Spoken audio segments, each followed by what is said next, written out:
अध्याय 5 भटके हुए जीवों की संभाल। भूल भुलैया में भटके हुए। प्रश्न 394। महाराज जी, क्या आप हमें उस आदमी की कहानी बताएंगे जो 10 दरवाजों वाले एक कमरे में चक्कर लगा रहा है और जब 10वें दरवाजे के पास पहुंचता है तो अपना सिर खुजलाने लगता है और इस तरह वह दरवाजे से चूक जाता है। यह कहानी इस तरह है। कहते हैं कि एक अंधा आदमी जो गंजा भी है, वह एक सराय में दाखिल होता है जिसका सिर्फ एक ही दरवाजा है। वह उस सराय से बाहर निकलने के लिए दरवाजे को ढूंढने की कोशिश कर रहा है, लेकिन वह गंजा है और जब दरवाजे के पास पहुंचता है तो अपना सिर खुजलाने लगता है। इस तरह वह एक बार फिर उसी चक्कर में घूमने लगता है। यह कहानी मनुष्य जन्म के बारे में है। निचली योनियों में इतने दुख भोगने के बाद जब हमें 84 लाख योनियों के इस जेल खाने से बाहर निकलने का मौका मिलता है तो हम दुनियावी काम धंधों और इंद्रियों के भोगों में अपना जीवन बर्बाद कर देते हैं। इस तरह हम एक बार फिर बाहर निकलने का मौका गंवा बैठते हैं और दोबारा इसी जेल खाने में चक्कर लगाने लगते हैं। प्रश्न 395। अगर हम किसी हस्ती जैसे कि आइंस्टाइन के बारे में बात करें, जिसने रिलेटिविटी के नियम की खोज की, यह नियम तो उसके मन में इसका विचार आने से पहले भी मौजूद था। शायद उसे किसी दिव्य प्रेरणा द्वारा इसका ज्ञान हुआ हो। इसी तरह यह भी तो हो सकता है कि कुछ ऐसा हो जिसका हमें अभी तक पता नहीं लगा। कोई कड़ी, मन बुद्धि की एक ऐसी अज्ञात कड़ी जिसका हमें रूहानी दृष्टि से पता चल जाए। इस जिंदगी में एक ही सवाल है, बल्कि जिंदगी तो खुद ही एक सवाल है, और इसका एक ही जवाब है कि इस जन्म मरण के चक्र से हमेशा के लिए छुटकारा कैसे पाया जाए।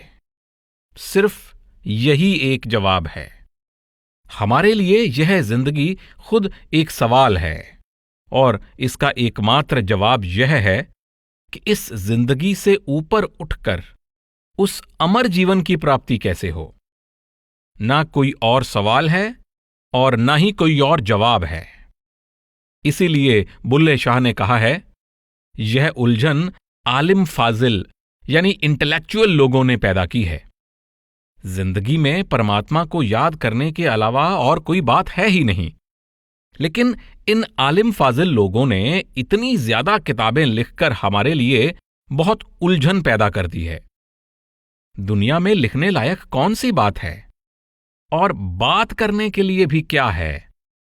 परमात्मा केवल एक है और हमें वापस जाकर उससे मिलाप करना है। प्रश्न 396।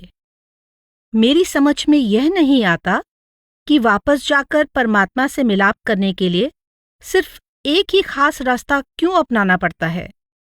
हमें एक ही खास रास्ता इसलिए अपनाना है क्योंकि परमात्मा हमारे अंदर है, और इसलिए उस तक पहुंचने के लिए हमारे अंदर ही एक खास रास्ता होना चाहिए जो उस तक जाता हो।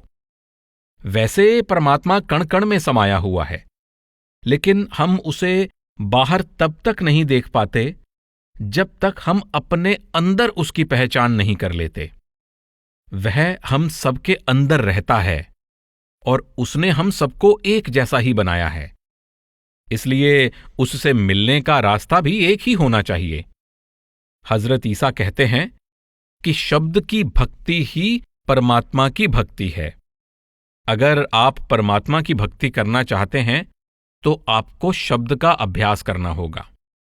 आपको अपना ख्याल समेटकर तीसरे तिल पर लाना है और अंदर शब्द धुन के साथ एक होना है। तभी आप वापस जाकर परमात्मा से मिलाप करने के काबिल बनेंगे। यही सच्चा मार्ग है। जब तक हम अपने अंदर परमात्मा की पहचान नहीं करते, तब तक उसे सृष्टि में कहीं नहीं देख सकते। लेकिन एक बार उसकी पहचान अंदर हो जाए तो वह परमात्मा सब जगह नजर आने लगता है, और फिर सारी सृष्टि ही परमात्मा का मंदिर बन जाती है। पहले अपने शरीर को परमात्मा का जीता जागता मंदिर बनाना है। तब आपको हर जगह और हर जीव में परमात्मा दिखाई देने लगेगा। प्रश्न 397। महाराज जी, जब आप फरमाते हैं कि परमात्मा से मिलाप के लिए कुछ लोगों को ही चुना जाता है, तो क्या इसका मतलब यह है कि कुछ लोग परमात्मा की पहचान नहीं कर पाएंगे? अगर इस सृष्टि को कायम रहना है तो हर इंसान परमात्मा के पास वापस नहीं जा सकता। जब वह इस सृष्टि को खत्म करने का फैसला करता है, तब कुदरती तौर पर उनके पास जाने के लिए और कोई जगह नहीं रह जाएगी। तब सभी जीव वापस उसके पास ही जाएंगे। लेकिन जब तक वह इस रचना को जारी रखना चाहता है, तब तक हर जीव उसके पास वापस कैसे जा सकता है? इस कमरे की हर ईंट तो छत पर नहीं हो सकती। कुछ ईंटें नींव बनाने के काम आती हैं और उन्हीं ईंटों के आधार पर छत की ईंटें टिकी होती हैं। इसी तरह इस रचना की अपूर्ण जीवात्माएं पूर्ण आत्माओं का आधार बनी हुई हैं। क्योंकि अगर इस सृष्टि को चलते रहना है तो हर कोई परमात्मा के पास वापस नहीं जा सकता। गुरु नानक साहेब एक बड़ी सुंदर मिसाल देते हैं। वह कहते हैं, आपने कठपुतलियों का तमाशा तो देखा होगा, और उस व्यक्ति को भी जो तमाशा दिखाता है। वह अपने थैले में से सारी चीजें निकालता है और उनको मेज पर रख देता है। हर कठपुतली पीछे से डोर के साथ बंधी होती है और कठपुतलियों को नचाने वाला पर्दे के पीछे बैठ जाता है। वह पर्दे के पीछे से डोर को खींचता है और सभी कठपुतलियां नाचने लगती हैं। गुरु नानक साहब कहते हैं कि दो तरह की कठपुतलियां हैं, एक गुरुमुख और दूसरी मनमुख। एक परमात्मा में रमी हुई है और दूसरी संसार में रमी हुई है। वह कठपुतली जो जानती है कि मैं खुद नहीं नाच रही हूं, मुझे नचाने वाला कोई और है जो पीछे से मेरी डोर खींच रहा है और मैं उसी के इशारे पर नाच रही हूं, वह कठपुतली परमात्मा को प्यारी है। जबकि वह कठपुतली जो सोचती है कि मुझे कौन नचा सकता है, मैं खुद ही नाच रही हूं, वह हौमे से भरी हुई है। वह इस रचना का हिस्सा बनी रहती है। लेकिन इस दुनिया में दोनों तरह की कठपुतलियां नाच रही हैं। जब कठपुतलियों को नचाने वाला खेल खत्म कर देता है, तो वह सब कठपुतलियों को समेट कर अपने थैले में डाल लेता है और चला जाता है। कठपुतलियों के पास कोई और ठिकाना नहीं है। उनका असली घर वही थैला है। लेकिन जब तक खेल चलता रहता है, कठपुतलियों को नाचना पड़ता है। लेकिन जब वह खेल खत्म कर देता है, कठपुतलियों को वापस थैले में आना पड़ता है। इसी तरह जब तक इस रचना को कायम रहना है, तब तक यहां अपूर्णता का होना जरूरी है। यह पूर्ण नहीं हो सकती। जैसे ही कोई आत्मा पूर्णता को प्राप्त कर लेती है, वह उस पूर्ण हस्ती परमात्मा में समा जाती है। मिसाल के तौर पर बारिश की एक बूंद जब कीचड़ में मिल जाती है, तब इसमें से बहुत बदबू आने लगती है और यह उसी गंदगी का हिस्सा बनकर रह जाती है। जैसे ही यह गर्मी से भाप बनकर निर्मल हो जाती है, यह गंदगी को छोड़ देती है। यह वापस जाकर एकदम बादलों में समा जाती है। इसी तरह आत्मा भी यहां तब तक है जब तक यह अपूर्ण है। यह उस सतनाम समुद्र की एक बूंद है। जिस पल यह निर्मल हो जाती है, यह वापस जाकर उस सिरजनहार में समा जाती है। आत्मा अमर है। आत्मा कभी नहीं मरती। लेकिन इसे पिंजरे में बंद किया जा सकता है, इसे कैद किया जा सकता है, इसे बंदी बनाया जा सकता है, पर यह कभी मरती नहीं। हीरा कीमती होता है और इसमें कितनी चमक होती है, लेकिन अगर आप इसे कीचड़ में फेंक दें तो आप न तो इसकी कीमत का अंदाजा लगा सकते हैं और न ही इसकी चमक देख सकते हैं। इसकी चमक कहीं नहीं गई और न ही कीचड़ लगने से इसकी कीमत कम हुई है। जब आप हीरे को धो लेंगे तो इसकी वही चमक वापस आ जाएगी, इसकी कीमत भी वही रहेगी। ठीक यही हालत हर जीवात्मा की है। हर आत्मा में परमात्मा बनने का गुण है, लेकिन इस रचना में आने पर मन का साथ लेकर यह अति मैली हो चुकी है। यह अपने रचना करने वाले को भूल चुकी है। यह रचना को ही सब कुछ समझ बैठी है। जिस पल आत्मा को अपने स्रोत की थोड़ी सी भी समझ लगती है, इसे गंदगी से छुटकारा पाने में सहायता मिलती है। यह वापस जाकर परमात्मा में समा जाती है। इसीलिए हर कोई परमात्मा की खोज करने में लगा हुआ है, चाहे सही तरीके या गलत तरीके से, क्योंकि आत्मा की कशिश हमेशा अपने मूल की ओर होती है। हर एक आत्मा में यह तड़प है। हमें सही रास्ते का पता है या नहीं, यह एक अलग बात है, लेकिन हर कोई किसी न किसी तरीके से उसकी तलाश कर रहा है, क्योंकि आत्मा की कशिश हमेशा अपने मूल की ओर होती है। जब तक आप आत्मा को अपने मूल स्रोत की ओर नहीं जाने देते, आप अपने अकेलेपन पर काबू नहीं पा सकते। आप सारी दुनिया पर अपनी हुकूमत कर सकते हैं, लेकिन इस अकेलेपन पर काबू नहीं पा सकते। एक वक्त आ जाता है जब आप अपने आप को इस जिंदगी में बिल्कुल अकेला महसूस करते हैं। कुछ भी आपका अपना नहीं है। आप यह सोचकर अपने आप को धोखा देने की कोशिश करते हैं कि यह मेरा है, वह मेरा है, या फिर मैं उसका हूं या वह मेरा अपना है। यह सिर्फ अपने आप को धोखे में रखना है, क्योंकि आत्मा में अपने स्रोत में समाने के लिए हमेशा तड़प बनी रहती है। इस अकेलेपन के एहसास से हम तब तक छुटकारा नहीं पा सकते जब तक हमारी आत्मा वापस अपने स्रोत में समा नहीं जाती। इस दुनिया में स्थायी शांति इसीलिए नहीं है क्योंकि जब तक हम इस रचना का हिस्सा बने हुए हैं, इस रचना में कभी सुखी नहीं हो सकते। हम केवल तभी सुखी हो सकते हैं जब आत्मा वापस जाकर अपने सृजनहार में समा जाती है। नहीं तो ये राजा महाराजा सुखी होते, अमीर लोग सुखी होते, तंदुरुस्त लोग सुखी होते, लेकिन इस संसार में कोई सुखी नहीं है। सब थोड़े वक्त के लिए सुख के सांस लेते हैं, एक आर्जी सुख, लेकिन जरा से हालात बदलते ही हम पहले से भी ज्यादा दुखी हो जाते हैं। सच्चा सुख केवल तभी हासिल हो सकता है जब आत्मा वापस अपने मूल में समा जाती है। इसीलिए हम मालिक की तलाश करते हैं। यह कशिश हर एक में कुदरती तौर पर है। प्रश्न 398।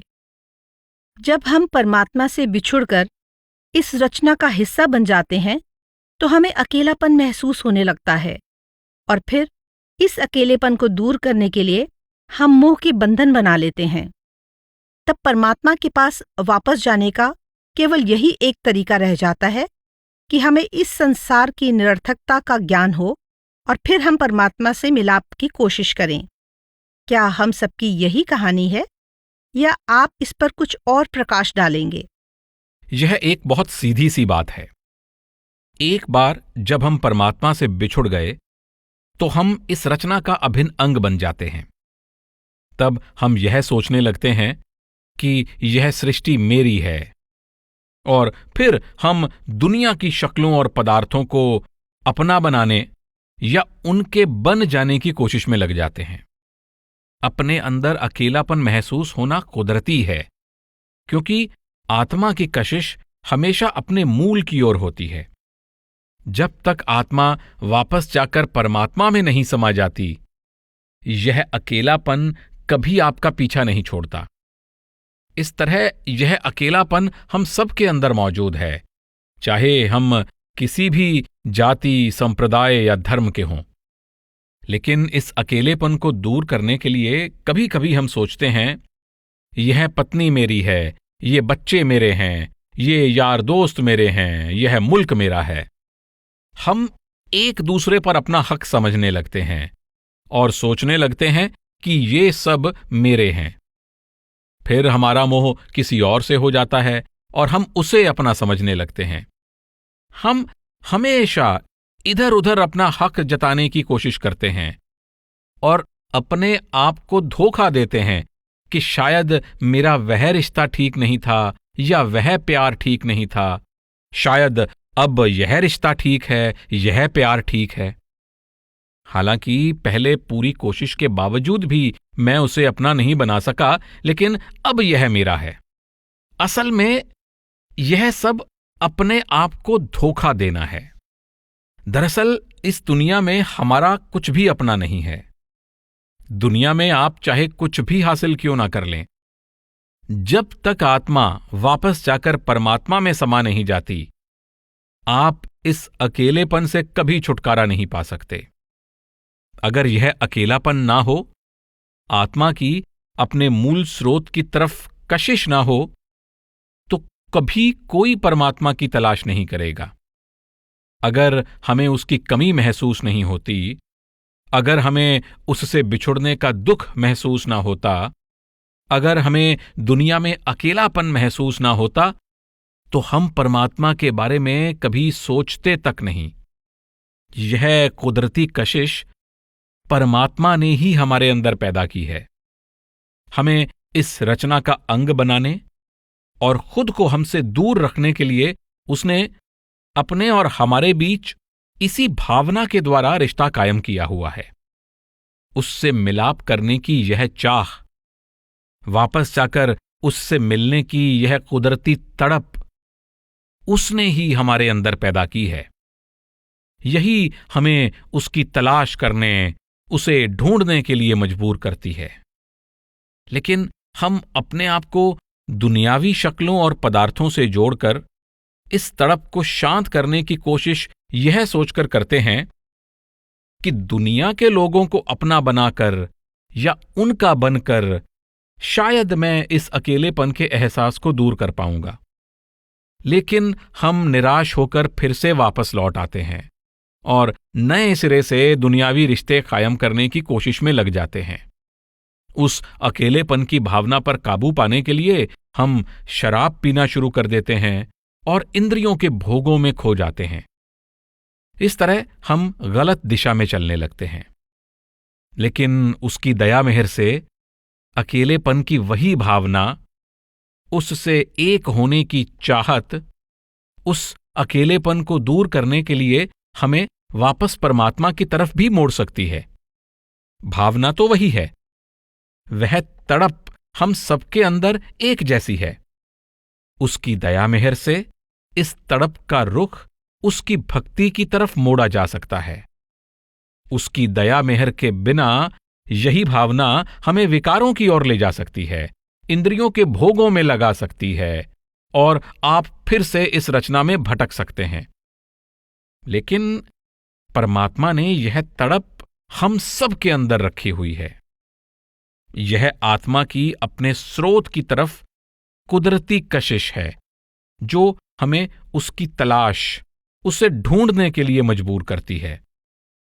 यही कशिश हमें यह एहसास कराती है कि इस दुनिया में चाहे आपके पास कितना कुछ भी हो, आपको उससे संतोष प्राप्त नहीं हो सकता, आपको खुशी नहीं मिल सकती, आपको उन चीजों से सुख नहीं मिल सकता, शांति नहीं मिल सकती। आपके पास दुनिया की हर चीज होने के बावजूद भी आप किसी चीज की कमी महसूस करते हैं। इसके बावजूद कि आपके पास इस दुनिया में जरूरत की हर चीज है, यह अकेलेपन का एहसास आपका पीछा नहीं छोड़ता और यह हमें तब तक नहीं छोड़ेगा जब तक आत्मा वापस जाकर अपने स्रोत में नहीं समा जाती। यही परमात्मा का विधान है। प्रश्न 399। हम अकेलेपन के एहसास का अच्छी तरह कैसे सामना कर सकते हैं? सामना करने से आपका मतलब? दरअसल हम सब इस दुनिया में अकेले हैं। यह सोचना कि कोई हमारा है या हम किसी के हैं, खुद को धोखा देना है। यह केवल अपने आप को धोखा देना है। जिंदगी में ऐसा मौका आ जाता है जब हमें इस धोखे की समझ आ जाती है और हम अज्ञानता की गहरी नींद से जाग जाते हैं। हम अकेले हैं क्योंकि हमारी आत्मा उस परमात्मा रूपी समुद्र की एक बूंद है, और जब तक आत्मा वापस उसी समुद्र में नहीं समा जाती, हमें इस अकेलेपन से कभी छुटकारा नहीं मिलेगा। यह अकेलेपन का एहसास ही हमें उस रूहानी मार्ग पर चलने के लिए मजबूर करता है जो हमें परमात्मा के पास वापस ले जाता है। अगर यह एहसास ना होता तो कोई परमात्मा के बारे में सोचता भी नहीं। यह अकेलेपन का एहसास ही हमें परमात्मा के साथ मिलाप के सीधे रास्ते पर चलने को मजबूर करता है। इसलिए सवाल केवल उस वक्त के आने का है जब हमें इस अकेलेपन का एहसास होने लगता है। हम समझते हैं, मैं मां का हूं, मां मेरी है, भाई बहन मेरे हैं, मेरे बहुत से यार दोस्त हैं, मेरी पत्नी है, मेरे बच्चे हैं, मेरी धन दौलत है, जायदाद है, मेरे पास इतना सब है और मैं इन सब का हूं। लेकिन हर एक की जिंदगी में एक ऐसा मौका जरूर आता है जब वह महसूस करता है कि वह जिंदगी में सचमुच अकेला है। न उसका कोई है और न वह किसी का है। मैं समझता हूं कि ऐसी घड़ी जब जिंदगी में आती है तो वही हमारी खुशकिस्मती है। अगर उस वक्त परमात्मा की दया मेहर से आपको अच्छी संगति मिल जाती है तो आप परमात्मा की तरफ ले जाने वाले रास्ते का रुख कर लेते हैं। अगर उस अकेलेपन से छुटकारा पाने के लिए आप बुरी संगति में पड़ जाते हैं, तब आप इंद्रियों के शिकार होकर मुंह के बल गिर जाएंगे। यह अकेलापन हमें इंद्रियों के भोगों की तरफ ले जा सकता है और यही अकेलापन हमें परमात्मा की तरफ भी ले जा सकता है। उस वक्त उसकी दया मेहर की जरूरत होती है। अगर उसकी दया मेहर प्राप्त हो जाती है तो आपको ऐसी संगति या ऐसे माहौल में आने का मौका मिल जाएगा कि आप परमात्मा की तरफ जाने वाले रास्ते का रुख कर लेंगे। नहीं तो आप अकेलेपन को दूर करने के लिए इंद्रियों के शिकार हो जाएंगे। इस पर भी आप इस अकेलेपन को कभी दूर नहीं कर सकेंगे, उल्टा और ज्यादा पाप और कर्म इकट्ठे कर लेंगे। अकेलेपन के एहसास से हम छुटकारा तभी पाएंगे जब हम परमात्मा में समा जाएंगे। इसके बिना इस अकेलेपन से आप कभी छुटकारा नहीं पा सकते।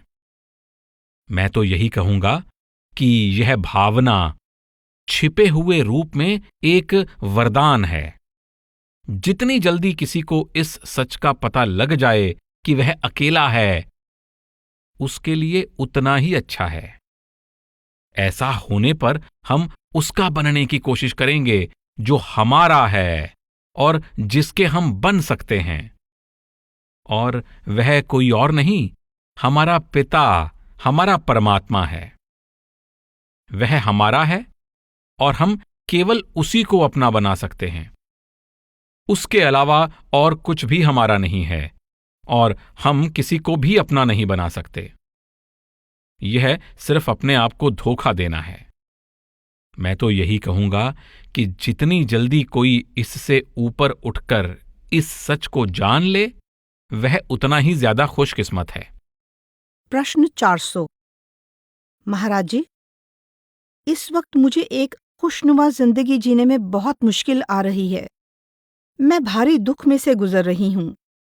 मुझे जिंदगी एक बोझ लगती है और मैं वापस मालिक के पास जाना चाहती हूँ।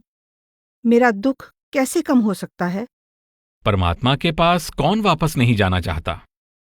कौन इस दुनिया में रहना चाहेगा जहां यह भी पता नहीं कि मौत कब आ जाए, किसके हाथों आ जाए और कैसे आ जाए? काश ये जल्दी से आ जाए। हर कोई परमात्मा से बिछुड़ा हुआ है। भले ही आप महलों में रहते हों और आपके पास दुनिया के ऐशो आराम के सभी साधन हों, फिर भी आप दुखी ही रहेंगे। जब तक हम उससे बिछड़े हुए हैं, कोई भी सुखी नहीं हो सकता। कुछ लोग दुख में भी आराम से जी रहे हैं, दूसरे लोग मुसीबत की घड़ी को बड़े दुख से काट रहे हैं। लेकिन जब तक हम परमात्मा से बिछुड़े हुए हैं, तब तक हर कोई दुख में ही जी रहा है। अगर प्रेमी अपनी प्रेमिका से जुदा हो जाए तो प्रेमी कभी खुश नहीं रह सकता, चाहे आप उसे कुछ भी दे दें, चाहे वह कितने ही सुख में क्यों ना जी रहा हो। उसे चाहे दुनिया के सभी सुख साधन मिल जाएं, लेकिन वे उसे जरा सी भी खुशी नहीं दे सकते। उसे तो केवल उसकी प्रेमिका ही सबसे अधिक खुशी दे सकती है। जब तक वह उससे जुदा है, उसे शांति नहीं मिल सकती। इसी तरह जब तक आत्मा उस परमात्मा रूपी सतनाम समुद्र से बिछुड़ी हुई है, इसे इस रचना में कभी सुख शांति प्राप्त नहीं हो सकती। तो क्या मैं जिस हाल में हूं, मुझे उसी में खुश रहना चाहिए? शायद मुझे ही अपना नजरिया बदलना चाहिए।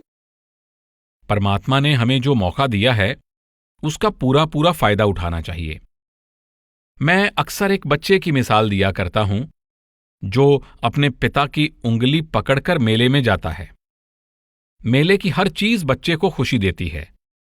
तरह तरह की रोशनी, खिलौने, खेलते हुए बच्चे, मिठाई की दुकानें, मेले की हर चीज उसे अच्छी लगती है। लेकिन अगर गलती से उससे पिता की उंगली छूट जाती है, तो उन सब चीजों के होते हुए भी जो उसे खुशी दे रही थीं, वह रोना चिल्लाना शुरू कर देता है। तब वह महसूस करता है कि इस मेले की चीजों से वह खुशी तब तक ही हासिल कर सकता था जब तक उसने अपने पिता की उंगली पकड़ी हुई थी। उसके सहारे के बिना, पिता की उंगली पकड़े बिना, ये सब चीजें उसको खुशी नहीं दे सकती। इसी तरह जब तक हम परमात्मा से बिछड़े हुए हैं, यह सारी दुनिया ही हमें दुखदाई लगती है। जब हम उसका हाथ थाम लेते हैं, जब हमारा ख्याल उसकी तरफ होता है, तब हम दुख से घबराए बिना जिंदगी गुजार सकते हैं। अगर हम उसे बिल्कुल भूल जाते हैं, तो हम इस दुनिया में दुखी ही रहते हैं। लेकिन अगर वह हमारा लक्ष्य है, वही हमारी मंजिल है, और हम उस मंजिल को हासिल करने की कोशिश कर रहे हैं, तब हम सुख की सांस ले सकते हैं। तब हमें तसल्ली हो जाती है, हमारे मन में सुकून होता है कि हम अपने घर की तरफ जा रहे हैं। इस तरह हम यह जिंदगी गुजार लेते हैं। लेकिन अगर हम अपनी मंजिल से मुंह मोड़ लेते हैं और हमारा रुख दूसरी तरफ है, तो जितना आप दूसरी तरफ रुख करते हैं, उतना ही आप और ज्यादा दुखी होते हैं। हम दुनिया की शक्लों और पदार्थों, यानी दुनिया की ऐशो इशरत में सुख और शांति ढूंढने की कोशिश करते हैं। जितना ज्यादा इनमें सुख ढूंढने की कोशिश करते हैं, उतने ज्यादा दिन ब दिन हम और दुखी होते जाते हैं। हम सोचते हैं कि इस दुनिया में ऐशो आराम पा लेने से, दुनिया के इंद्रिय सुखों को भोग लेने से हम खुशी और शांति प्राप्त कर लेंगे।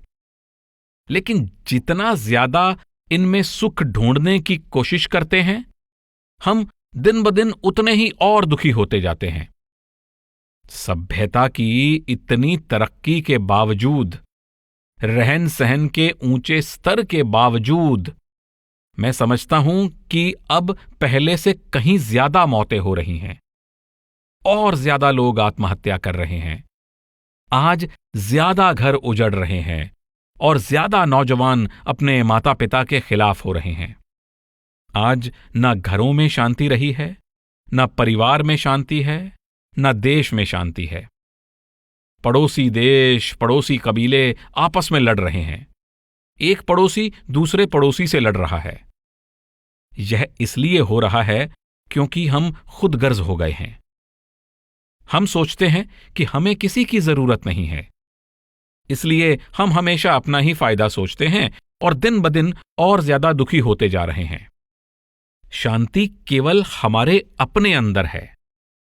आत्मा की कुदरती कशिश अपने मूल स्रोत की तरफ होती है और हमारी आत्मा हमेशा परमपिता परमात्मा से मिलाप के लिए तड़पती है। लेकिन जब आत्मा पर कर्मों का बोझ बहुत हो जाता है, तब यह बेबस हो जाती है, दुखी हो जाती है। जब आप इसके ऊपर से वह बोझ हटा देंगे, यह परमात्मा के पास ऐसे वापस जाएगी जैसे सुई चुंबक की तरफ खींचती चली जाती है। सुई तो हमेशा ही चुंबक की ओर खींचती है, लेकिन अगर इसके ऊपर पत्थर रख दें तो बेचारी सुई क्या कर सकती है। हमारे ऊपर कर्मों की मोटी परतों का, मन की परतों का इतना ज्यादा बोझ है कि हमारी आत्मा इस संसार में लाचार हो गई है। भजन सिमरन का असली मकसद आत्मा से इस बोझ को हटाना है, इसे हल्का करना है, ताकि यह अपने आप वापस जाकर अपने मूल में समा जाए। जितना ज्यादा बोझ हटता जाता है, हम दिन ब दिन उतने ज्यादा सुखी होते जाते हैं। जितना ज्यादा बोझ हमारी आत्मा महसूस करती है, हम उतने ज्यादा दुखी होते चले जा रहे हैं। हम इंद्रियों के भोगों और इसी तरह के बोझ के नीचे बहुत ज्यादा दबते जा रहे हैं। ये सभी चीजें हमारी आत्मा पर बोझ हैं, इसलिए हम और ज्यादा दुखी होते जा रहे हैं। इस तरह हम दुनिया में सुख नहीं पा सकते। हम केवल परम पिता परमात्मा के पास वापस जाकर उसकी गोद में ही सुख पा सकते हैं। पत्नी हमेशा अपने पति के साथ ही सुखी रह सकती है। आप चाहे उसे कुछ भी दे दें, जेवर दे दें, मान बढ़ाई दे दें, अच्छा सा घर दे दें, उसे तो केवल अपने पति का साथ चाहिए। ये सब चीजें उसे तभी खुशी दे सकती हैं अगर उसका पति उसके साथ है, नहीं तो उसे इन सब चीजों से खुशी नहीं मिल सकती, बल्कि ये उसे और ज्यादा दुखी कर देती हैं। और ठीक यही हालत आज इस जिंदगी में हमारी है। प्रश्न 401। परमात्मा दया का सागर है। क्या यह कहना ठीक है कि भजन सिमरन से उसकी दया मेहर का रुख हमारी तरफ हो जाता है? मैं आपको एक छोटी सी मिसाल देता हूं। भीड़ भरे बाजार में एक छोटा बच्चा अपने पिता का हाथ छोड़ बैठता है और वह अपने पिता का नाम और घर का पता नहीं जानता। वह कुछ भी नहीं जानता। वह रोने और चिल्लाने लगता है। इसके अलावा वह और कुछ नहीं कर सकता। तभी कोई आता है और उस बच्चे को ले जाता है। कई संस्थाएं खोए हुए बच्चों का पता लगाती हैं। किसी न किसी तरह उसके माता पिता की खोज कर ली जाती है। किस चीज ने उस बच्चे को उसके माता पिता से मिलवाया? उसके रोने और चिल्लाने ने। वह अपने पिता के लिए रोता और चिल्लाता रहा, जिसका ना वह पता जानता है और ना ही नाम। इसी तरह हमें भी अपने पिता का नाम और पता मालूम नहीं है, अपने घर का पता नहीं है, ना ही यह पता है कि घर कैसे पहुंचें। हम उसके लिए रोते हैं और उसे पुकारते हैं। हमारी यही पुकार परम पिता के पास वापस जाने की हमारे अंदर की विरह, यह दर्द, परम पिता के साथ मिलाप की हमारी तड़प और उसके वियोग में बहाए गए आंसू, आखिर यही हमें वापस परम पिता के पास ले जाएंगे। किसी न किसी तरह लोग बच्चे के इशारों को समझकर उसके माता पिता का घर ढूंढ लेंगे और बच्चे को अपने माता पिता मिल जाएंगे। इसलिए जब तक हम उसे अपने अंदर ना पुकारें, जब तक हमारे अंदर परमात्मा से बिछुड़ने का दुख ना हो, जब तक हम में वापस पिता के पास जाने की तड़प और प्रेम ना हो, हम उससे मिलाप कैसे कर सकते हैं? अगर हम सच्चे दिल से, प्रेम और श्रद्धा से उसे पुकारते हैं, तो हम अपना सारा बोझ परमपिता पर डाल सकते हैं कि वह खुद ही हमें अपने तक खींचने का साधन ढूंढ निकाले। जो बच्चा इस रचना में खो गया है, जो अपने पिता से बिछुड़ गया है वह सिवाय रोने के और कर भी क्या सकता है। अगर वह खेल में मस्त हो जाता है, दूसरे लोगों के साथ खेल रहा है, तो कोई उस बच्चे की तरफ देखेगा भी नहीं, कोई उस बच्चे की परवाह नहीं करेगा। सिर्फ उसका रोना चिल्लाना लोगों का ध्यान उसकी ओर खींचेगा। इसी तरह अगर हम इस रचना में खो जाते हैं तो कोई हमारे बारे में नहीं सोचता। लेकिन अगर यह रचना हमें अच्छी नहीं लगती और हम सिर्फ परम पिता के लिए ही पुकार करते हैं, तो वह हमें अपने पास खींच लेता है। प्रश्न 402। महाराज जी, जब हमारे सत्संगी साथी किसी मुश्किल दौर से गुजर रहे होते हैं तो हम उनकी मदद कैसे कर सकते हैं? हर किसी की जिंदगी में कदम कदम पर मुसीबतें आती हैं और ये मुसीबतें सैकड़ों तरह की हो सकती हैं। हम सब मुसीबतों से घिरे हुए हैं। हर किसी को जिंदगी में कदम कदम पर जूझना पड़ता है और इन दुनियावी मुश्किलों का मुकाबला करना पड़ता है। हमें अपनी पूरी कोशिश करनी चाहिए और उसका नतीजा परमात्मा पर छोड़ देना चाहिए। इस दुनिया में तो मुसीबतें ही मुसीबतें हैं और इंसान की मुसीबतों का कोई अंत नहीं है। ज्यादातर मुश्किलें हम खुद ही पैदा करते हैं। मैं किसी एक इंसान की बात नहीं कर रहा, सबके बारे में कह रहा हूं।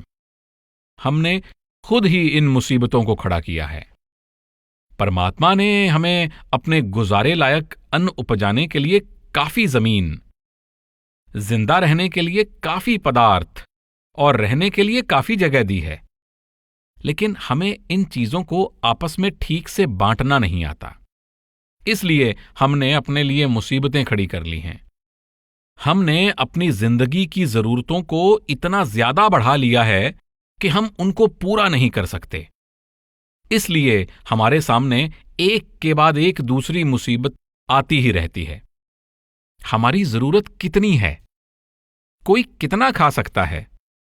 तन ढकने के लिए आपको कितने कपड़ों की जरूरत है? रहने के लिए कितने मकानों की जरूरत है? आप अलग अलग हिसाब लगाकर देख ले। कई लोगों के पास कुछ नहीं है और कई लोगों के पास बहुत ज्यादा है। तो ये मुसीबतें किसने पैदा की हैं? दुनिया में हमारी मांगों और हमारी ख्वाहिशों ने, जिनका कोई अंत नहीं है। इसीलिए हर कदम पर हमेशा कोई ना कोई मुसीबत खड़ी रहती है। प्रश्न 403। जिंदगी बहुत दुखदाई है, हमें इतने दुख क्यों उठाने पड़ते हैं? मैं नहीं जानता कि हम दुख किसे कहते हैं। दुख के बारे में सबका अपना अपना नजरिया है। अगर हमारा दुख हमें परमात्मा की ओर ले जाता है तो यह एक वरदान है। अगर हमारा दुख हमारे मन में दिन रात परमात्मा की याद बनाए रखता है और हम अपने आप को उसकी मौज में रहने के काबिल बना लेते हैं, तो यह एक नियामत है। तब यह दुख दुख नहीं है।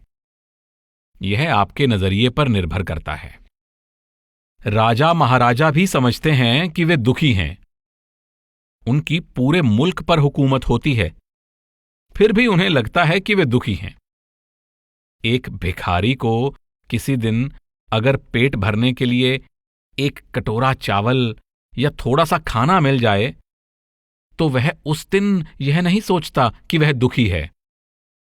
लेकिन एक बादशाह जिसके पास अपार धन दौलत और भरपूर साजो सामान होता है, फिर भी वह सोचता है कि वह दुखी है और सिंहासन पर बैठे हुए भी वह दहशत से भरा रहता है। इस तरह यह सिर्फ आपके नजरिए की बात है।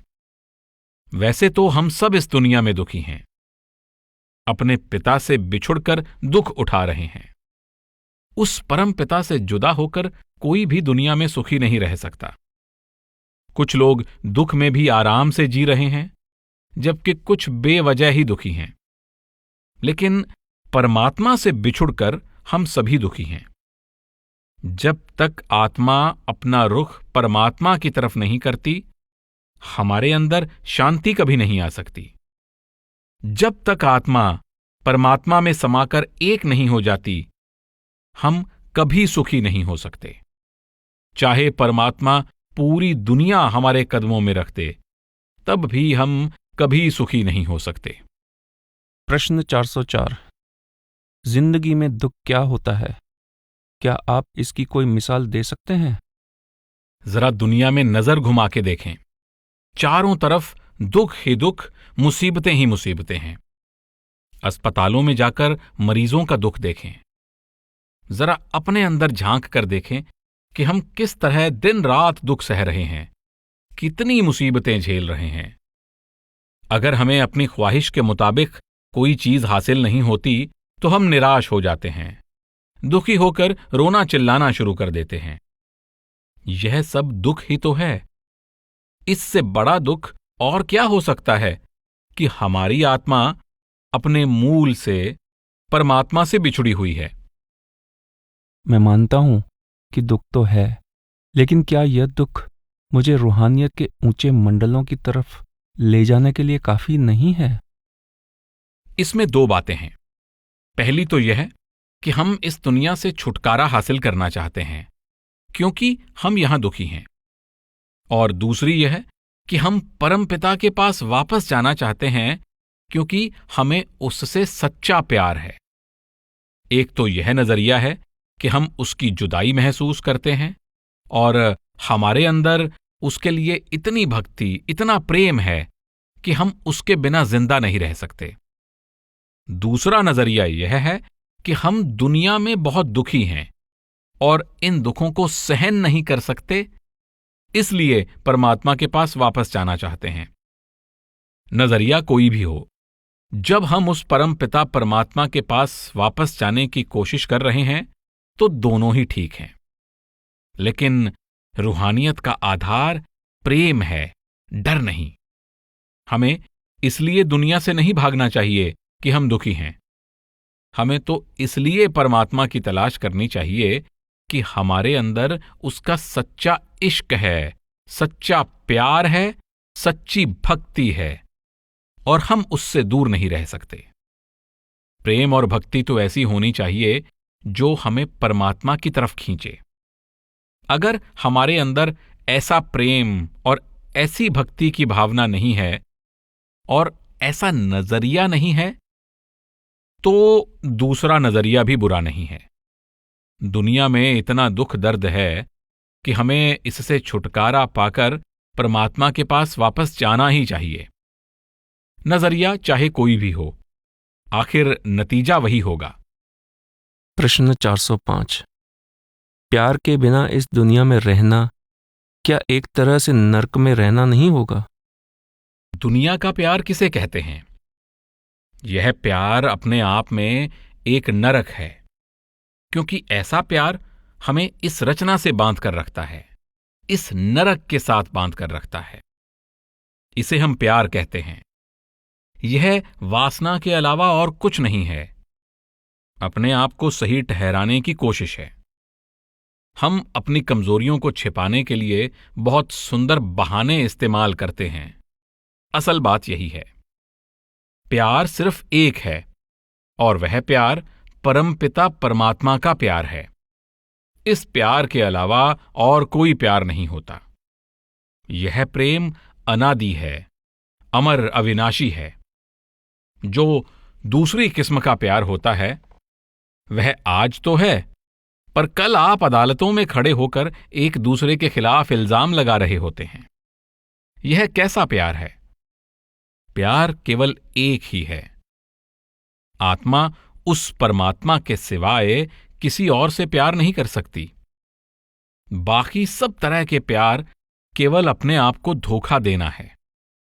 बात केवल असलियत को समझने की है, जिसे हर कोई जिंदगी में देर सवेर समझ ही जाता है कि मैं अपने आप को कितना धोखा दे रहा हूं और दूसरों को कितना धोखा देता रहा हूं। न हम किसी के हैं और न कोई हमारा है। हम अकेले आए हैं, अकेले ही जाएंगे। यह अकेलेपन का एहसास हमारे अंदर हमेशा बना रहता है, चाहे हमारे पास इस दुनिया में कितना कुछ भी क्यों ना हो। जब हम अपने अंदर के इस अकेलेपन पर काबू नहीं पा सकते, तो यह कैसा प्यार है? प्यार तो ऐसा होना चाहिए जो हमें इस अकेलेपन से बाहर निकाल सके। प्यार में हमें यह एहसास होना चाहिए कि कोई मेरा अपना है और मैं किसी का हूं। लेकिन वह एहसास है कहां? हमारे पास सब कुछ होने के बावजूद यह अकेलापन हमारा पीछा नहीं छोड़ता। यही आत्मा की परमात्मा की तरफ कुदरती कशिश है। जब तक आत्मा परमात्मा के पास वापस नहीं जाती, आप इस अकेलेपन पर कभी काबू नहीं पा सकते। यही असली प्यार है। नहीं तो आप इसे कोई भी नाम दे सकते हैं। प्रश्न 406।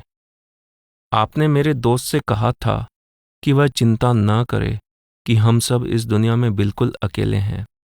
मैं जानना चाहता हूं कि असल में आपका इससे क्या मतलब था। मैं तो सोचता था कि आप हमेशा हमारे साथ हैं। मैं यही तो समझाने की कोशिश कर रहा हूं। हम अकेले पैदा होते हैं, अकेले ही यहां से जाएंगे, और सिर्फ वह परमात्मा ही हमारा अपना है। जब तक हम उसके पास वापस नहीं चले जाते, हम इस अकेलेपन के एहसास से छुटकारा नहीं पा सकते। इसीलिए चाहे हमारे कितने ही दोस्त मित्र क्यों ना हों, कितने भी अच्छे रिश्तेदार क्यों ना हों, हमारे पास दुनिया की कितनी ही धन दौलत क्यों ना हो, फिर भी जब आप अकेले बैठते हैं तो आपको लगता है कि आप इस दुनिया में बिल्कुल अकेले हैं। सब कुछ होते हुए भी आप बिल्कुल अकेले हैं। आपके अंदर सुख चैन नहीं है। मन में किसी चीज की कमी महसूस होती रहती है और आप समझ नहीं पाते कि आप पाना क्या चाहते हैं। यह आत्मा की अपने असल की ओर कुदरती कशिश है। जब तक यह अपने असल में नहीं समा जाती, हम इस अकेलेपन के एहसास से छुटकारा पाने में सफल नहीं हो सकते। प्रश्न 407। क्या यह सच है कि जिस आत्मा में परमात्मा से मिलने की सच्ची तड़प है, वह जरूर वापस जाकर परमात्मा में समा जाएगी? हर आत्मा में अपने असल में समा जाने की एक कुदरती कशिश है। यह आत्मा की परमात्मा की तरफ कुदरती कशिश है। लेकिन कोई आत्मा परमात्मा की तलाश कर पाएगी या नहीं, यह अलग बात है। यही वजह है कि दुनिया में किसी को भी मन की शांति नहीं है और हम सब अकेलापन महसूस करते हैं। हम इस दुनिया में चाहे कुछ भी हासिल कर लें, हम इस अकेलेपन के एहसास पर काबू नहीं पा सकते। कभी कभी इस अकेलेपन को दूर करने के लिए हम इंद्रियों के भोगों में लग जाते हैं।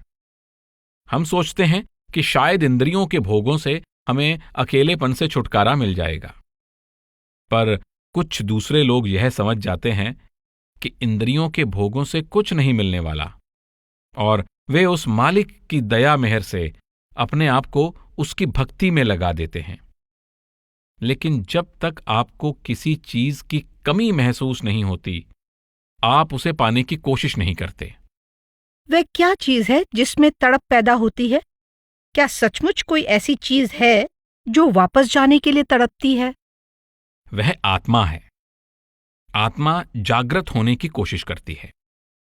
जब तक वह वापस जाकर परमात्मा में नहीं समा जाती, उसको सच्ची शांति नहीं मिल सकती। प्रश्न 408। महाराज जी, इस कहावत का क्या अर्थ है? बिना दुख के कोई सुख नहीं। जब तक आपको परमात्मा से बिछुड़ने का दुख महसूस नहीं होता, आप कभी उससे मिलने का सुख नहीं हासिल कर सकते। पहले मन में उससे मिलने की तड़प पैदा होनी चाहिए। जब आपको किसी चीज का बिछोड़ा महसूस होता है, तो आप उसे ढूंढने की कोशिश भी करते हैं। इस तरह आप परमात्मा को पा लेते हैं। प्रश्न 409। क्या अकेलेपन का डर अपना खुद का पैदा किया हुआ है? मैं तो कहूंगा कि यह परमात्मा का वरदान है। यह उसकी दया मेहर ही है कि हम उस सच्चाई को महसूस करने लगें और उसे मन में बिठा लें, और फिर भजन सिमरन के द्वारा उस अकेलेपन से छुटकारा पाने की कोशिश करें। अकेलेपन की यह भावना हमें इंद्रियों की ओर भी खींच सकती है या फिर परमात्मा की ओर भी खींच सकती है। इस अकेलेपन की उदासी को दूर करने के लिए हम इंद्रियों के या बुरी संगत के शिकार भी हो जाते हैं, और इसी अकेलेपन को दूर करने के लिए हम संत महात्मा भी बन सकते हैं। परमात्मा ने यह भावना हम सबके अंदर रखी है।